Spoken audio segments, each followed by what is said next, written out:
Evening all. Yes, I have returned. Excuse for the poor lighting quality here. It's not as good as in some of the other rooms in my house. But this is my study. This is kind of, where my book collection is. And the reason I'm here tonight is that I'm daring Owen Jones and any other pseudo intellectual academic to try and spot the problematic book in my book collection. I'll make it easier for Owen. You won't like one that's about here, Panzerlieder by Hans Guderian. Um, but anyway, um, so I thought this would make an appropriate backdrop for tonight's video. And there's the cat. I'm also having a bad hair time, like a lot of people in lockdown. My hair currently is going through the Oscar Werner in Columbo phase. You see, Lieutenant, the entire house is surveillance cameras. The burglar could have been captured on any one of them. But anyway, cracking on. I've got a couple of things I want to talk about tonight. I'm going to do a book review. The Crisis of Parliaments, English History, 1509 to 1660 by Conrad Russell. It's a book I've been reading since New Year's, and I finished a few weeks ago, and I thought I'd just give my thoughts on it. This is an old book. I've had it for a while. It was an old university textbook of mine, and the hair is really appalling. But I decided, when I was doing it, writing essays on British history, you just, like a lot of students, I would cherry pick. Okay, what's the bit I need for this essay I'm writing? And I ignored the rest. So after all these years, I have decided I would sit down and read it cover to cover, and I'm really glad I did. So basically, this book, the first half covers the Tudors. So you have the situation. Crisis of Parliament. So it's political, English political, social, and economic history mainly. So at the start of the Tudor period, Henry VII inherits a lot of war debt from both the 100 Years' War and also the War of the Roses, and he's trying to steady the ship, so he creates the Exchequer. He, in fact, becomes the first Chancellor of the Exchequer. Even though he's king, he keeps meticulous records of expenditures and the comings and goings of government. He tries to repurpose England into an outwardly focused trading nation because he needs to get the money in, and he's inviting political philosophers like Erasmus in, and really kick-starting the revival and progress of England in the 16th century. He's succeeded by Henry VIII, and this book really puts into perspective just what Henry VIII was doing with the Reformation and with his divorces and everything else. Henry inherits both the debt. Henry VII can't quite clear all the national debt. And Henry VIII inherits a lot, and he's expected to be more of a player on the European stage, the world stage, effectively. And this is all costly. And things like dissolution of monasteries is a way of getting money back, trying to find ways of getting money, particularly in a time when there was a lot of economic problems. There were famines, there was problems with the economy, even without the Royal Exchequer wading in. Various trading guilds were vying for power, and there were problems with selling crops and land. So there was a lot of economic problems in Henry VIII's time, and on top of that, he's got a succession problem. So Henry's not just divorcing Catherine of Aragon in order to try and find somebody who can produce a male heir for the sake of kind of the patriarchy. There's a very real political issue going on, and the fact that there's some very strong European countries with very strong kings: Spain, France, and the Holy Roman Empire, ruled by Charles V in this time. He's a very powerful monarch. He has briefly, under his rule, united most of the Holy Roman Empire. He's able to march on the Vatican and Rome and sack Rome, depose the Pope, and install a Pope more amenable to him. So he's a major player. And so if Henry doesn't produce a male heir and can keep the English throne continuity going, that has serious ramifications for England as a world power, emerging world power, and that it can end up being dominated by one of these other countries. If because the problem with the daughter is that the daughter needs to be married off to one of these vying monarchs, and of course the worry is that marriage to any one of them will position England into a supporting them in various wars. So the succession problem is real. That's why uh, the divorce issue looms larger, and it throws into light that also that at that stage, it's not that just Henry needed a divorce, so he created the Church of England. It's just that the anti-clerical, anti-Rome movement in England was growing in this time.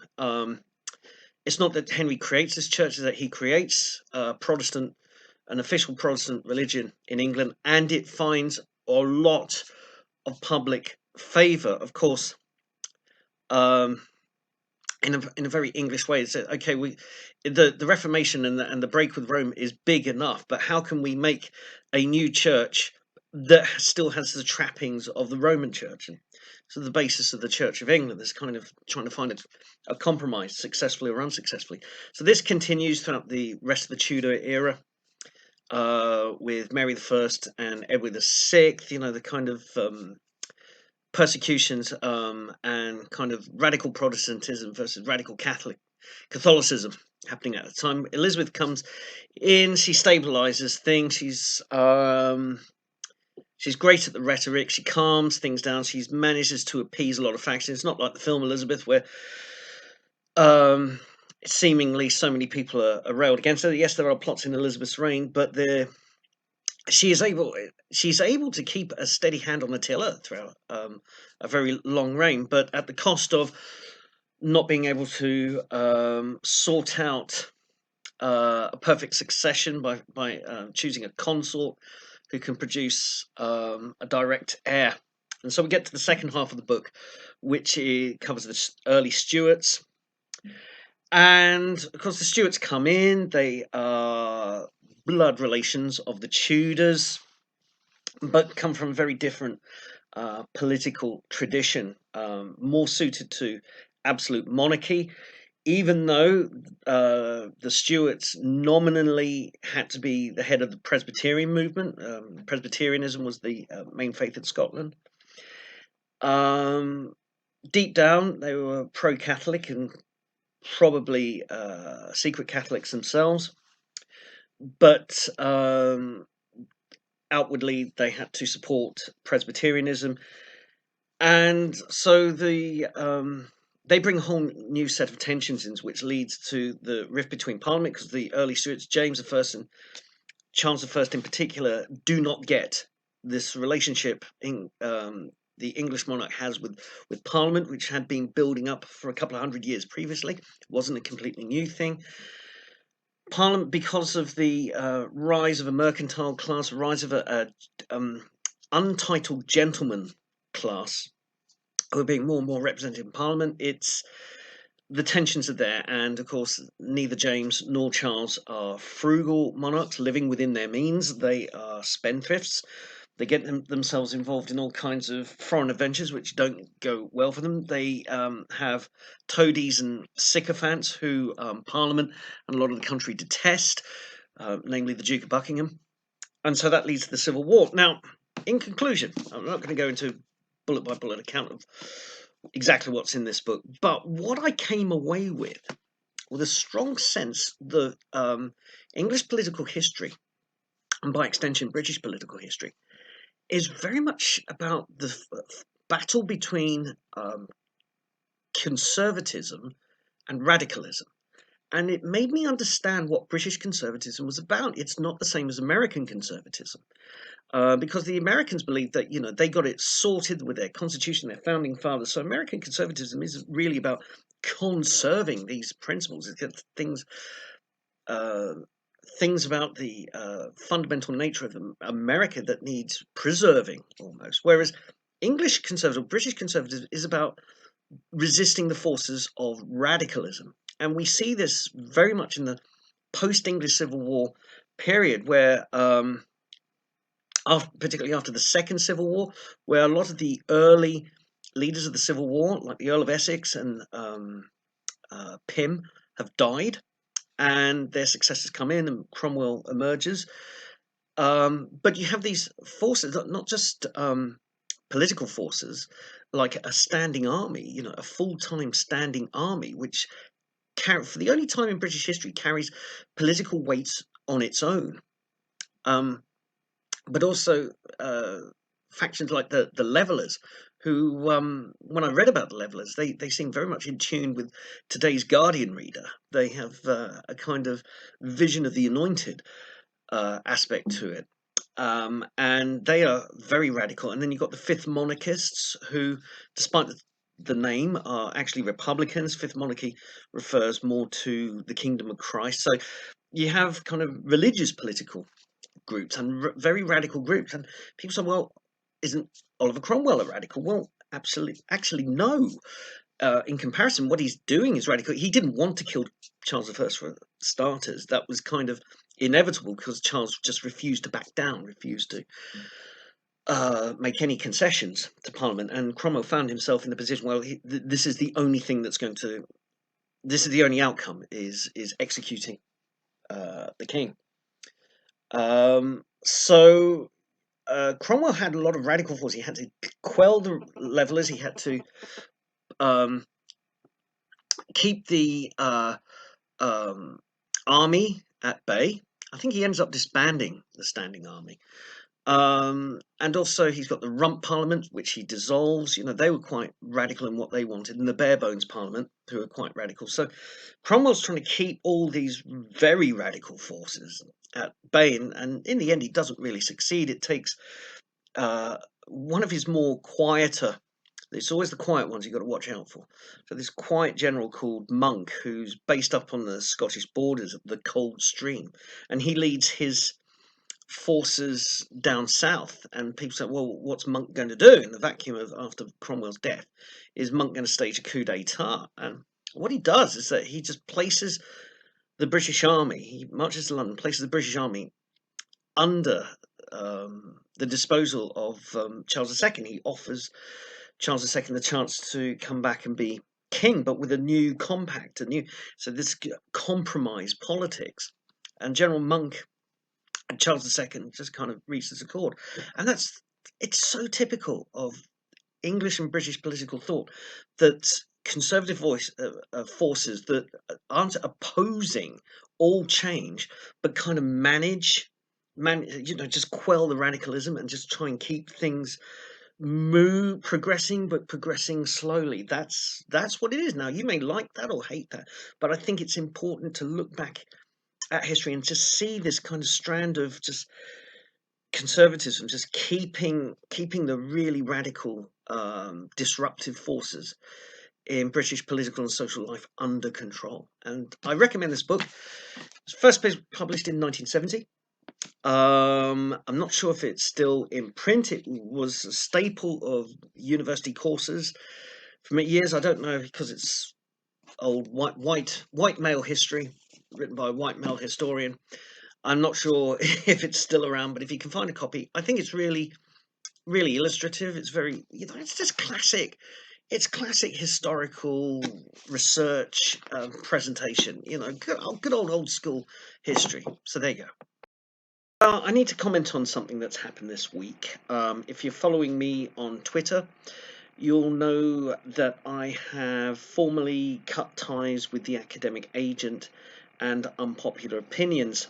This wasn't an easy decision. It's been building up for some weeks now. Basically, it stems around a personality clash between him and me. I could do a whole video. In fact, I've recorded a couple of videos outlining in detail what's happened, what's gone wrong from my perspective, and why I've made this decision. But I feel that's a video in itself, if I ever do it, because I don't want to stir off any more bad blood.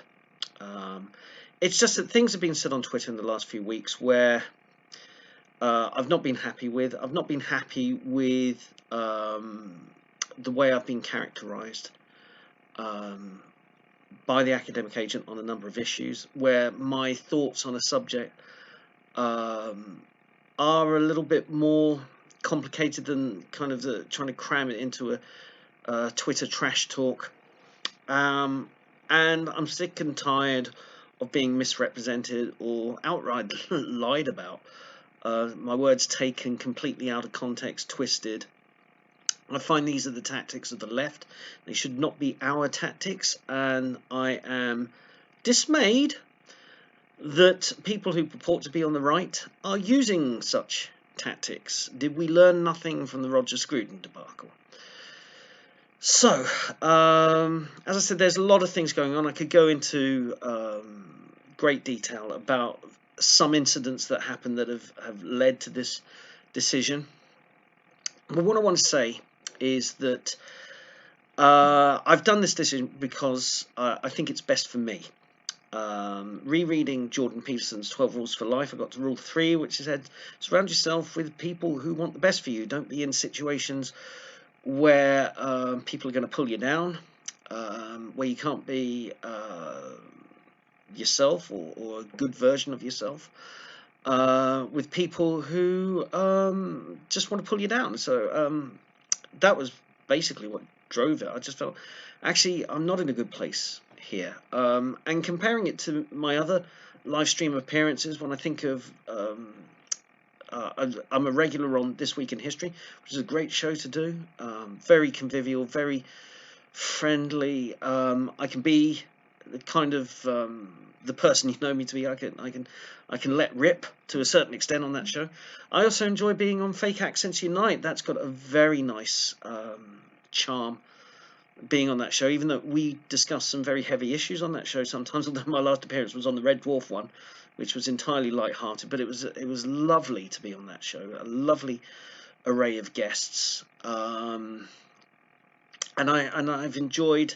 I don't make many appearances on Fake Accents Unite, but I do enjoy being on it because I think it is warm and convivial, and I just think the recent unpopular opinions has been a more confrontational, and there's some bad blood there and misrepresentations, and anybody who follows me and has watched my channel long enough know that I cannot stand dishonesty, and I think it's getting to that stage. So yes, I've cut ties mainly for my own benefit.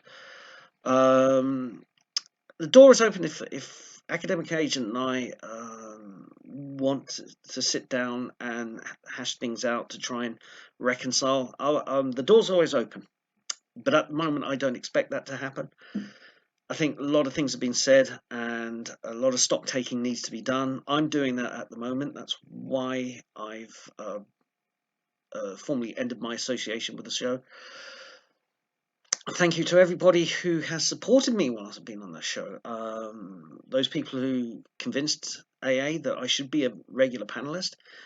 And I know from a polling data that he did that I think I'm the 9th or 10th most popular guest on the show. I mean, I rate above a few other people who've been on the show, and to make it into the top 10 is an honour. And I thank all the people who voted for me and have encouraged me. Now, we share a lot of followers, Academic Agent I. He's got a big channel, and mine's kind of minuscule in comparison. But I know this could hurt me more than it's going to hurt him. But so be it. I mean, I've got to my integrity and my sense of well-being has got to come first, and that of my family as well. I have various concerns that I think a lot of my critics don't share. You know, I am a family. I'm a father of two. I'm a husband. I'm a father of two. We're in lockdown. We're doing the best we can.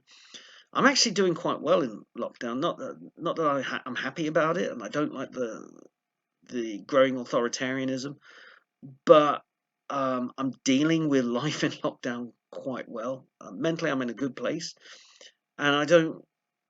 You know, I'm just not up for these stupid battles over whether I'm a boomer or a Gen X or whatever. I just don't care, and I don't want to be dragged into these pointless, bitter fights on the subject.